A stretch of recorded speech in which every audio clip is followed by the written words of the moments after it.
Nós vamos começar neste vídeo por fazer uma separação dos links na área de navegação. Como nós vimos aqui no nosso site, nós temos aqui tudo isto muito pegado e torna mais difícil a própria visualização. E depois o que é que vamos fazer? Vamos para a nossa base de dados, vamos criar a tabela de clientes com uma estrutura onde eu vos vou aproveitar para explicar quais são alguns conceitos relacionados com tabela de clientes, o que é um Perl, por exemplo, quais são os campos que vocês devem de início ter bem definidos, e vamos iniciar o processo de desenvolvimento da parte da criação do utilizador, onde vamos ter um formulário em que o utilizador vai poder definir os seus dados pessoais, a sua password, etc.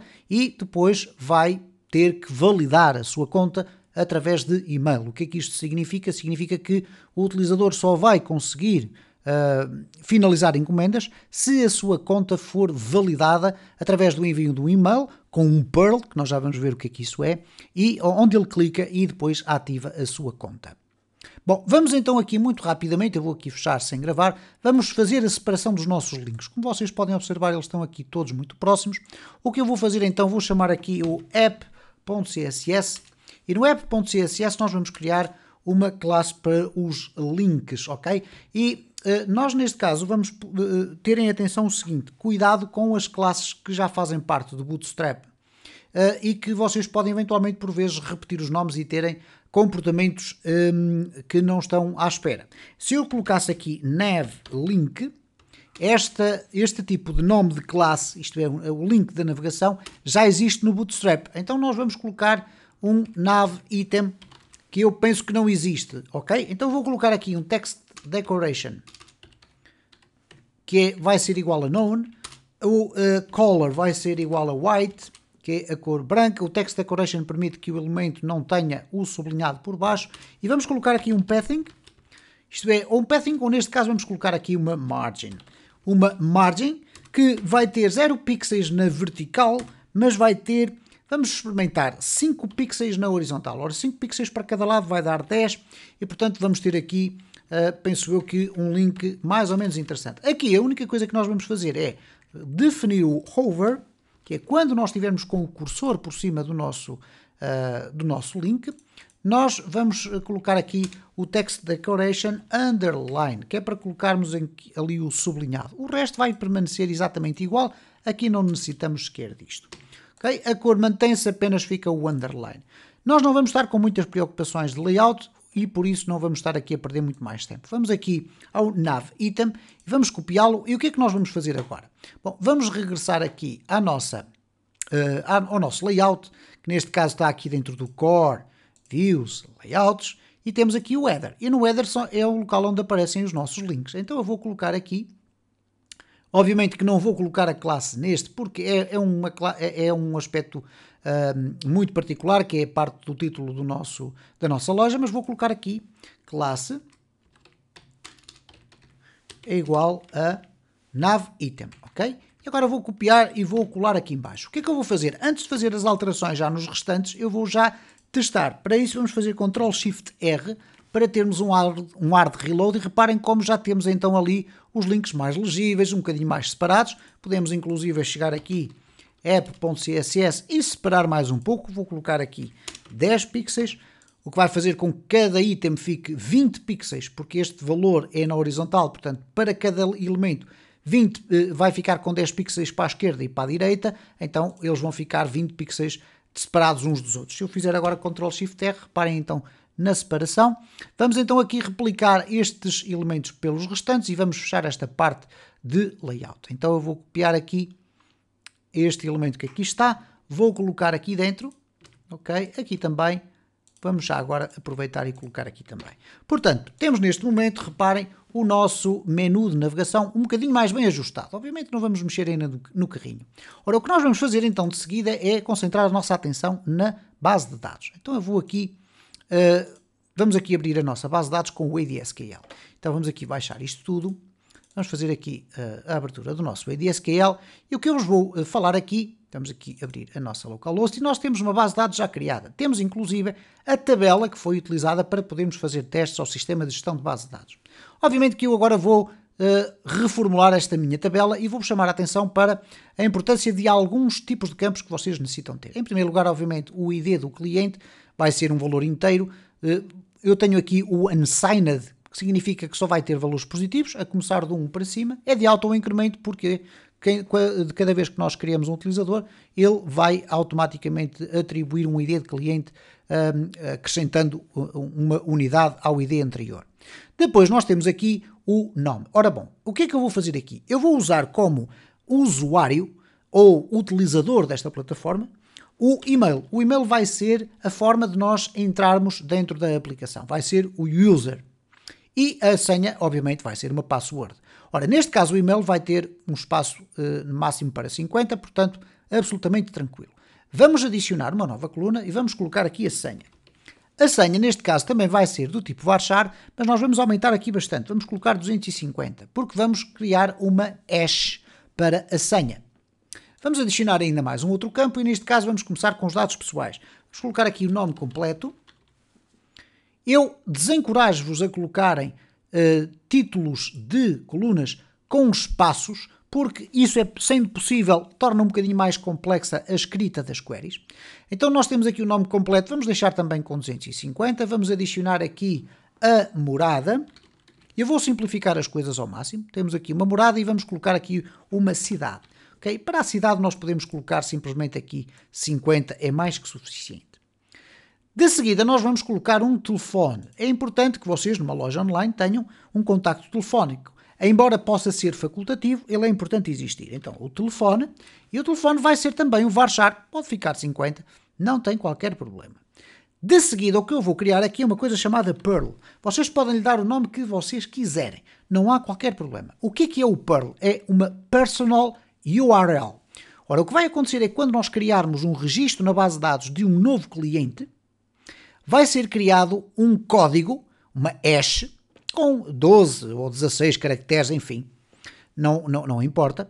E essa hash vai ser enviada por e-mail na construção de um link que vai permitir depois ao cliente, no seu e-mail, ao receber o e-mail de validação da conta de cliente, poder fazer um clique, saltar para a nossa aplicação e nós vamos nos encarregar depois de verificar se este código pertence a esta conta, se não pertence, etc. e passar o utilizador a ativo. Bom, então, para que nós possamos então validar tudo isto, nós vamos ainda adicionar um outro campo chamado ativo. E o ativo pode ser um valor 0 ou 1, não interessa. Então nós vamos colocar aqui um small int e vocês ao olharem aqui para os intervalos que aparecem nesta caixa amarela, vocês vão verificar que ele permite de 0 até ou de menos 32.768 até 32.767. O que quer dizer que o 0 e o 1 estão incluídos. Se eu fosse aqui ao tinyInt, nós temos também, de forma unsigned, o 0 até 255 ou 120, menos 128 até 127. Então, aqui é mais que suficiente para nós colocarmos um valor 0 e 1, porque não existem valores booleanos no MySQL. Então o que é que vai acontecer? Quando o cliente fizer a validação do seu e-mail, através do tal link que vamos enviar por e-mail, este valor do ativo vai passar de 0, que é o valor que ele vai ter por pré-definição.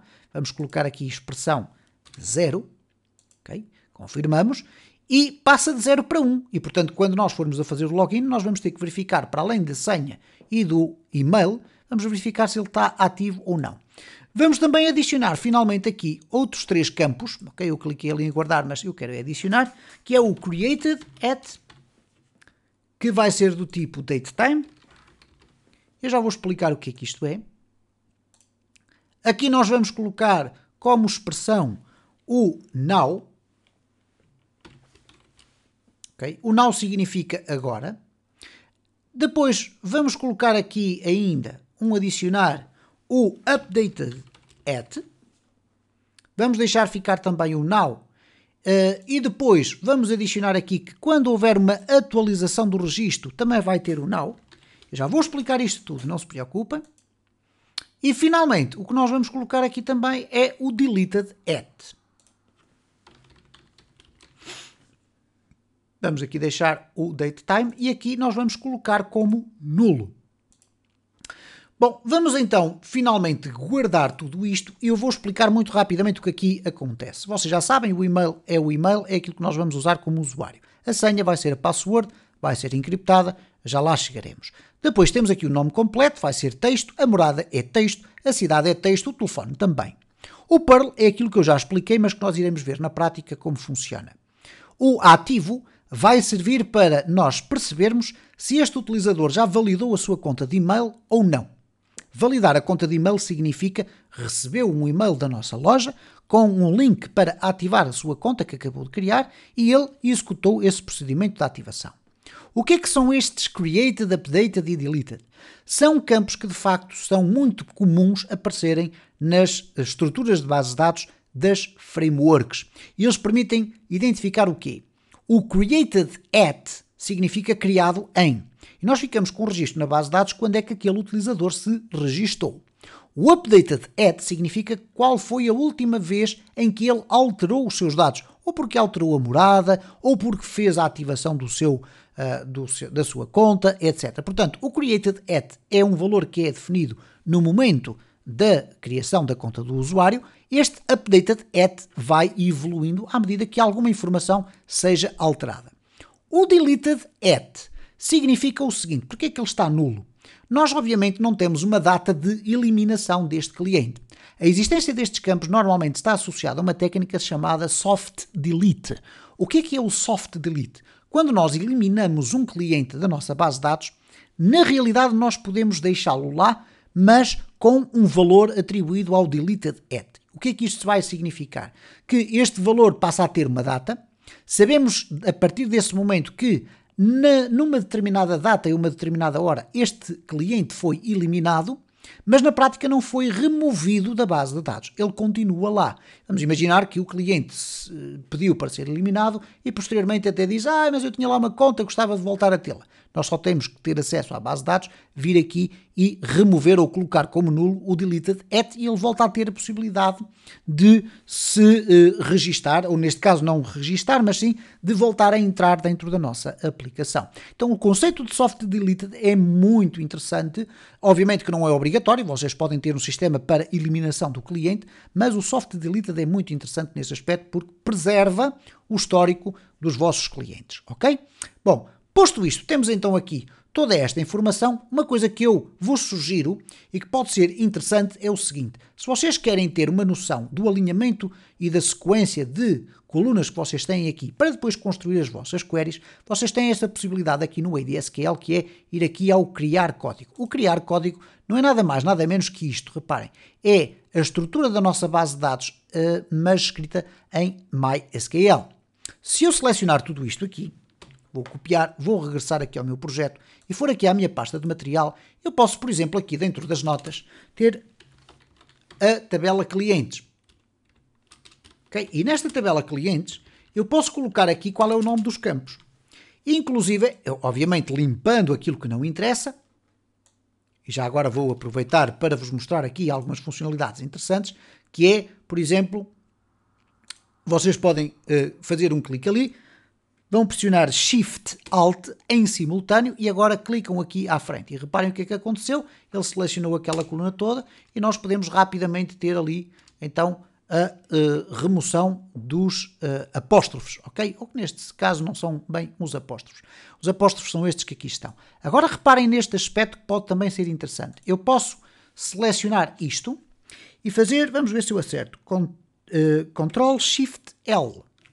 E reparem o que é que ele foi selecionar. Selecionou todos aqueles elementos que ali estão. Ora, o que é que eu quero aqui remover? Eu vou começar por remover ou simplesmente selecionar tudo até ao fim e eliminar. E reparem como eu fico já só com os nomes dos meus campos, ok? Se, obviamente, vocês quiserem ficar com os comprimentos dos varchars, obviamente que terão que fazer uma limpeza um bocadinho mais calma. Mas desta forma eu tenho aqui a sequência de todos os elementos ou todas as colunas da minha base de dados, ou neste caso da minha tabela clientes. E portanto, quando eu agora for a construir as minhas queries, facilmente posso chegar aqui ao texto das minhas notas e ter acesso a isto. E portanto, tudo isto é para vocês terem uma noção de como é que são fluxos de trabalho. Obviamente outras pessoas terão outros fluxos de trabalho. Eu, por exemplo, neste caso, tenho outra possibilidade, que uma vez que trabalho com 3 monitores, eu posso ter sempre a minha base de dados aberta num monitor e estar a escrever o meu código no outro e, por conseguinte, não tenho esta necessidade de estar a fazer isto que eu aqui fiz. De qualquer das formas, fica aqui a dica para quem trabalha apenas com um monitor. Bom, posto isto, que é que nós vamos ter que fazer? Vamos ter que criar uma rota para apresentar aqui um quadro de login e, simultaneamente, que tenha também acesso à criação de conta. Nós agora vamos nos preocupar apenas com a criação da conta e, por conseguinte, aqui não há link nenhum que esteja associado. Então, quando nós vamos aqui criar conta, nós vamos ter que colocar aqui e action é igual, vamos colocar assim, novo cliente, ok? Ora, esta rota não existe, então vamos adicioná-la. Ctrl P, rotas, e aqui dentro nas rotas temos aqui o carrinho, temos aqui tudo isto, nós podemos separar aqui os valores, podemos inclusive colocar aqui comentários no interior desta estrutura. Então eu vou colocar aqui cliente e vou colocar aqui a rota, novo cliente. Ora, o que é que ela vai executar? Nós vamos executar o main, nós vamos concentrar aqui no mesmo controlador, main, novo cliente. O novo cliente aqui vai ser então um método que ainda não existe e que nós vamos já criar. Vamos fechar aqui o header, então vamos aqui abrir o nosso controlador, temos aqui nos controladores, main, e agora vamos abrir aqui o main, e vamos colocar aqui, se calhar aqui pelo meio, public, function, vamos colocar ali novo cliente, abrir e fechar, vamos copiar aqui e colar ali um dos nossos separadores, e aqui vamos ter um echo, novo cliente, ok? Portanto, se eu agora refrescar tudo isto, nós vamos já ter ali no criar conta, reparem cá em baixo o novo cliente, quando eu clico aqui, temos aqui o novo cliente. Ora bom, o que é importante percebermos antes de começarmos a carregar aqui layouts? Obviamente que nós vamos ter aqui a apresentação do layout, ok? Portanto, neste caso, apresenta o layout para criar um novo utilizador. Mas agora vamos verificar o seguinte, esta rota só deverá ser possível ser acedida no caso de não existir um utilizador logado. Não faz sentido um utilizador estar com uma sessão aberta, vamos chamar assim, e ao mesmo tempo estar a criar uma conta de utilizador. Então o que é que nós vamos ter que verificar? Verifica se já existe sessão aberta. A sessão aberta significa o utilizador logado ou o cliente logado. Ora, como é que nós vamos fazer isto? Nós temos aqui no nosso Store, e atenção que para eu fazer isto que acabaram de ver, eu faço isto de uma forma muito simples. Aqui no Visual Studio Code vocês podem pressionar o Ctrl e quando colocam ali, ao pressionarem Ctrl e mantêm pressionado, colocam ali o cursor por cima desta classe, vocês podem fazer um clique e ele automaticamente abre-vos o fecheiro que contém as funções desta classe, ok? Neste caso, o fecheiro da classe. E reparem que nós já temos aqui então esta função cliente logado, que nos retorna verdadeiro ou falso no caso de existir um cliente. Então nós só temos que perguntar aqui o seguinte. If store, ok, cliente logado, isto é, se já existe um cliente logado, o que é que nós vamos fazer? Nós vamos fazer um return, ou neste caso podemos inclusive fazer um this, vamos testar assim, e vamos mandar para o index, ok? Então vamos mandar ali para o index. Estamos na prática a dizer, ok, volta para outro sítio e desaparece daqui. Vamos colocar aqui um return para que o restante código não seja lido, ok? Porque senão nós iríamos para o index e eventualmente o código iria voltar aqui e ler o resto. Então aqui vamos colocar um die para testar e vamos colocar aqui um ok. Ora, o que é que acontece neste momento? Obviamente que nós vamos parar no OK, porque não existe nenhum utilizador logado. E, portanto, temos aqui o OK.